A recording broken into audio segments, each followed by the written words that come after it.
Subhanahu wa ta'ala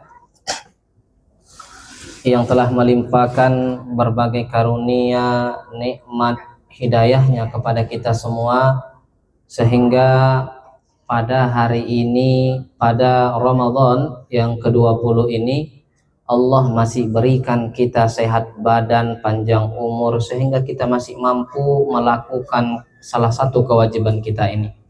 Mudah-mudahan kita tergolong orang-orang yang senantiasa menjalankan semua perintah Allah dan meninggalkan semua larangannya, sehingga kita tergolong orang-orang yang bertakwa. Amin, Allahumma amin. Salawat serta salam senantiasa tercurah limpahkan kepada baginda Nabi besar Muhammad sallallahu alaihi wasallam, dengan mengucapkan Allahumma salli wa sallim wa barik ala sayyidina Muhammad wa ala ali sayyidina Muhammad. Semoga kita diakui oleh Rasulullah sebagai umatnya dan kelak diberikan syafaatnya. Amin, Allahumma amin.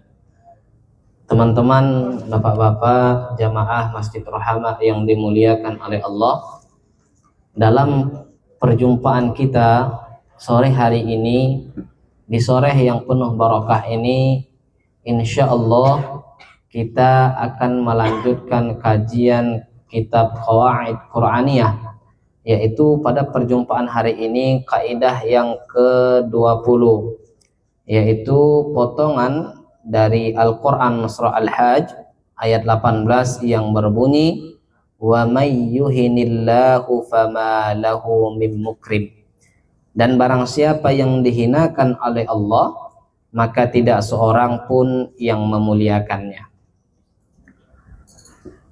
Ayat ini merupakan satu kaidah utama tentang keadilan dan pembalasan Allah Subhanahu wa ta'ala. Artinya apa? Bahwa orang yang dimuliakan oleh Allah Subhanahu wa ta'ala, maka tidak ada seorang pun yang dapat menghinakannya. Sementara orang yang dihinakan oleh Allah Subhanahu wa ta'ala, maka tidak ada orang yang mampu dan orang yang memuliakannya. Di dalam sejarah kita bisa lihat bagaimana Allah Subhanahu wa ta'ala menghinakan Fir'aun, sehingga sampai saat ini karena hinanya Fir'aun tidak ada seorang pun yang memuliakannya. Jangankan memuliakan Fir'aun, sampai saat ini belum pernah saya jumpai ada orang lahir anaknya kemudian saking ngefansnya dengan Fir'aun diberi nama anaknya Fir'aun. Ada enggak? Enggak ada. Kenapa? Karena orang yang dihinakan oleh Allah maka tak ada seorang pun yang akan memuliakannya. Kita lihat lagi Qarun. Qarun itu banyak hartanya, sampai-sampai jika kita nemu emas misalnya, apa kita bilang? Harta karun. Walaupun banyaknya harta Qarun tadi, tapi karena dia dihinakan oleh Allah, sampai detik ini tidak ada orang yang mau ketika anaknya lahir diberi namanya Qarun. Begitu juga Abu Jahal, begitu juga Abu Lahab. Orang yang dihinakan Allah, maka tak ada orang yang akan memuliakannya. Begitu pula orang yang dimuliakan oleh Allah, maka tak ada seorang pun yang menghinakannya. Bagaimana Rasul Shallallahu Alaihi Wasallam, orang yang paling mulia karena dimuliakan oleh Allah, maka seluruh makhluk memuliakan baginda Rasul. Betapa banyak fitnah kepada Rasulullah yang mengatakan Rasulullah itu tukang sihir, Rasulullah itu tukang tipu, pembohong. Tapi lihat, karena Allah memuliakannya, maka tak akan ada mampu seorang pun menghinakannya. Semua memuliakan Rasulullah, semua memuliakan Muhammad sallallahu alaihi wasallam, hingga sampai detik ini umatnya ketika lahir anaknya kebanyakan pasti di awalnya dinamakan dengan Muhammad. Orang yang dimuliakan oleh Allah. Begitu juga dengan nabi-nabi yang lalu, yang sebelum-sebelumnya, karena dimuliakan Allah. Lihat bagaimana Nabi Harun, hingga saat ini banyak orang yang bernama Harun. Bagaimana orang Nabi Ismail, Nabi Sulaiman, hingga saat ini banyak orang karena dimuliakan Allah Ta'ala sehingga membuat nama anaknya seperti Sulaiman, Ismail, dan lain-lain sebagainya. Begitulah artinya apa? jika orang dimuliakan oleh Allah, maka tidak akan ada seorang pun yang menghinakannya, dan apabila orang yang dihinakan oleh Allah, maka tidak akan ada orang yang memuliakan. Artinya apa? Apa yang harus kita simpulkan? Yang harus kita simpulkan adalah bagaimana kita bisa tergolong orang-orang yang dimuliakan oleh Allah sehingga orang-orang memuliakan kita. Maka caranya adalah tingkatkan ketakwaan kita kepada Allah Subhanahu wa taala. Kenapa? Karena hanya orang-orang yang bertakwa yang mulia di sisi Allah Subhanahu wa taala. Inna akramakum 'indallahi atqakum. Sesungguhnya orang-orang yang mulia, yang paling mulia di antara kamu di sisi Allah adalah orang-orang yang paling bertakwa. Lantas bagaimana kita memperoleh takwa itu? Dengan menjalankan semua perintah Allah dan meninggalkan segala larangan darinya.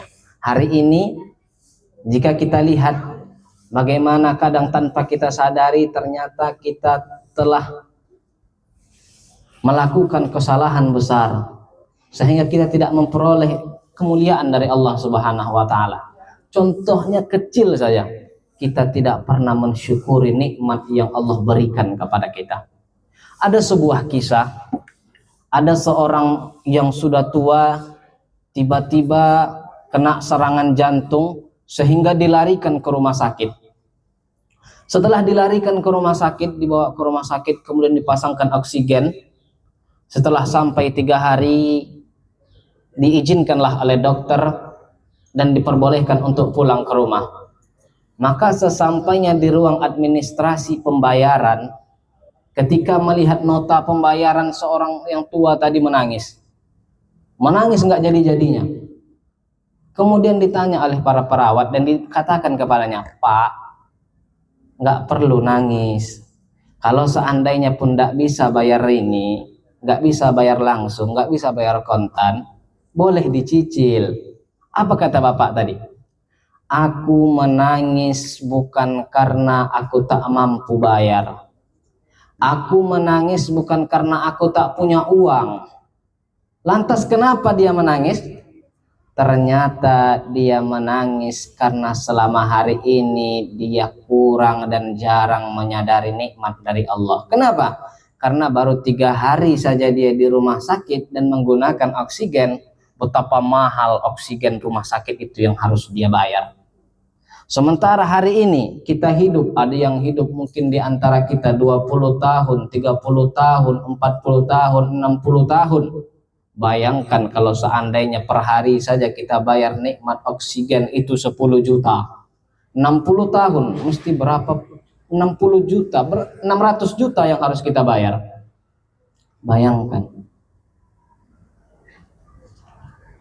Maka ini kadang jarang kita sadari, sehingga kadang apa? Baru diuji oleh Allah sedikit, kita merasa bahwa kitalah orang yang paling diuji, kitalah orang yang paling tersakiti, sehingga jarang kita bersyukur atas nikmat yang Allah berikan itu kepada kita. Lantas bagaimana cara kita bersyukur kepada Allah? Bagaimana agar tumbuh rasa syukur kita kepada Allah?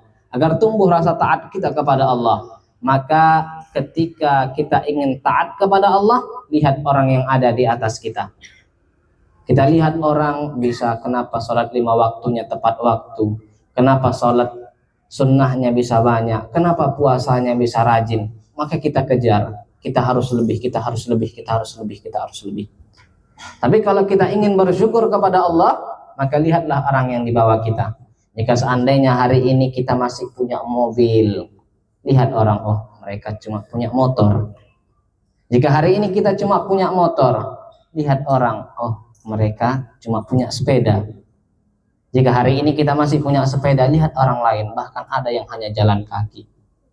Dan yang jalan kaki juga harus syukur, banyak orang lain yang hanya bisa pakai kursi roda. Agar apa? Agar timbul rasa syukur kita kepada Allah Subhanahu wa taala. Sehingga jika kita pandai bersyukur, maka kita akan makin dekat dengan Allah, akan makin banyak berbuat kebaikan dan meninggalkan segala keburukan, sehingga kita tergolong orang-orang yang bertakwa. Amin ya rabbal alamin. Mudah-mudahan yang sedikit ini bermanfaat bagi kita semua, sehingga kita tergolong orang-orang yang pandai bersyukur, orang-orang yang bertakwa, sehingga berakhirnya Ramadan nanti kita mendapatkan predikat la'allakum tattaqun. Baiklah, terima kasih atas segala perhatian, mohon maaf atas segala kekurangan. Usikum wa nafsi bitaqwallah. Wassalamualaikum warahmatullahi wabarakatuh.